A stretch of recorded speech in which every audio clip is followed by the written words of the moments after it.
Assalamualaikum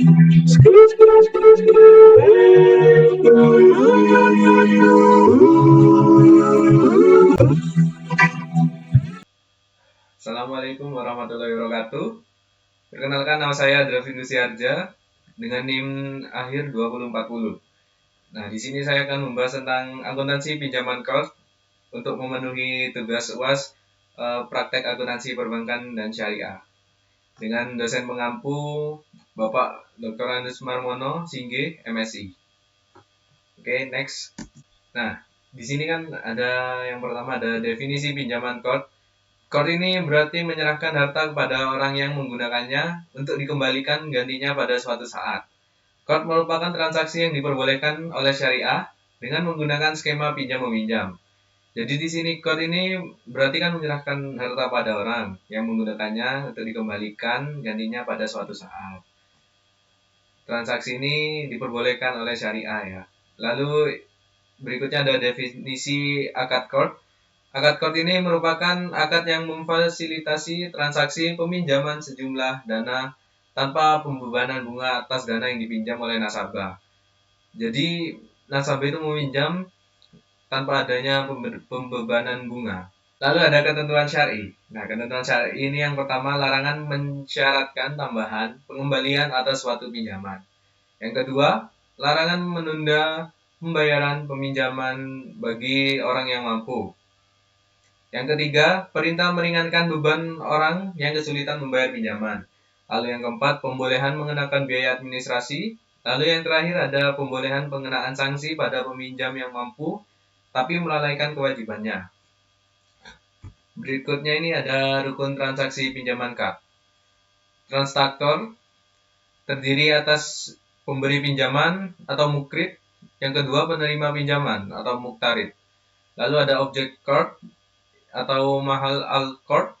Ini dapat berupa uang atau benda habis pakai. Pembatasan sumber uang yang dijadikan objek pinjaman kors. Yang pertama itu ada bagian modal bank, yang kedua keuntungan bank yang disisihkan, lalu yang ketiga lembaga lain atau individu yang mempercayakan penyaluran infaknya pada bank.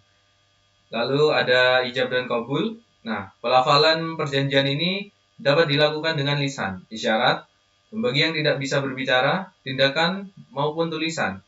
Ini bergantung pada praktik yang lazim di masyarakat dan keridhaan dari kedua pihak untuk memberikan pinjaman dan melunasi pinjamannya. Lalu ada pengawasan syariah transaksi pinjaman kors.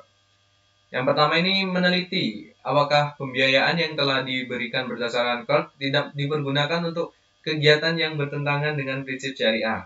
Lalu yang kedua meneliti bahwa nasabah yang terkena sanksi denda adalah nasabah yang lalai. Yang ketiga memastikan bahwa bank telah memberikan kelonggaran waktu yang cukup kepada nasabah untuk melunasi kewajibannya.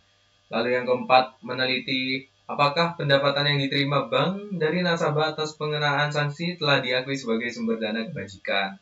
Lalu yang kelima ini memastikan sumber dana yang digunakan untuk pembiayaan kors konsumtif dan bersifat sosial.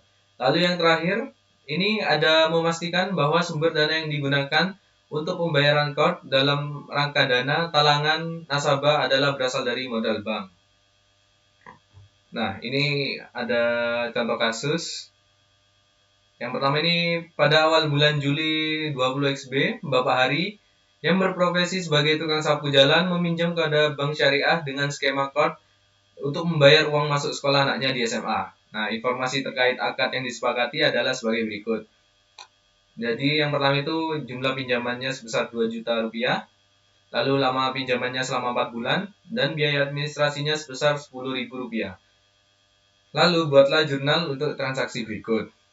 Nah, pada tanggal 7 Juli 20 XB ini, Bank Syariah menyetujui pinjaman kors Bapak Hari dan langsung memasukkannya dalam rekening tabungan atas nama Bapak Hari.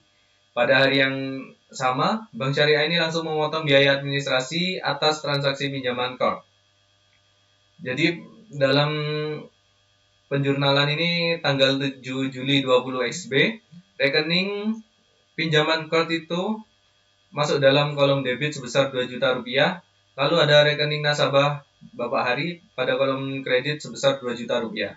Lalu rekening nasabah Bapak Hari pada kolom debit sebesar 10.000. Lalu pendapatan administrasi dalam kolom kredit sebesar 10.000. Untuk tanggal 7 Agustus 20 XB, nah ini tanggal jatuh tempo cicilan pertama ya. Bank Syariah ini mendapati rekening nasabah memiliki saldo dana yang cukup untuk pembayaran cicilan. Maka jurnal pendebitan rekening untuk pembayaran cicilan pinjaman kort adalah sebagai berikut. Pada tanggal 7 Agustus 20 XB, rekening nasabah Bapak Hari dalam kolom debit sebesar Rp500.000, lalu pinjaman kort dalam kolom kredit sebesar Rp500.000. Pada tanggal 7 September 20 XB, itu merupakan tanggal jatuh tempo cicilan kedua. Bapak Hari belum memiliki uang di rekeningnya untuk membayar cicilan. Jadi, untuk penjurnalannya pada tanggal 7 September 20 XB, rekening pinjaman kort jatuh tempo sebesar Rp500.000 dalam kolom debit, lalu ada pinjaman kort sebesar Rp500.000 dalam kolom kredit. Nah, ini pada tanggal 20 September 20 XB, setelah Bapak Hari ini mengisi rekeningnya, Bank Syariah ini mendebit rekening sebesar cicilan tahap kedua yang jatuh tempo. Jadi untuk jurnal pada tanggal 20 September 20 XB ini, rekening nasabah Bapak Hari dalam kolom debit sebesar Rp500.000, lalu pinjaman kort jatuh tempo pada kolom kredit sebesar Rp500.000. Nah, pada tanggal 7 Oktober 20 XB, tanggal jatuh tempo cicilan ketiga, terdapat dana terbatas sehingga Bank Syariah hanya mendebit sebesar Rp200.000.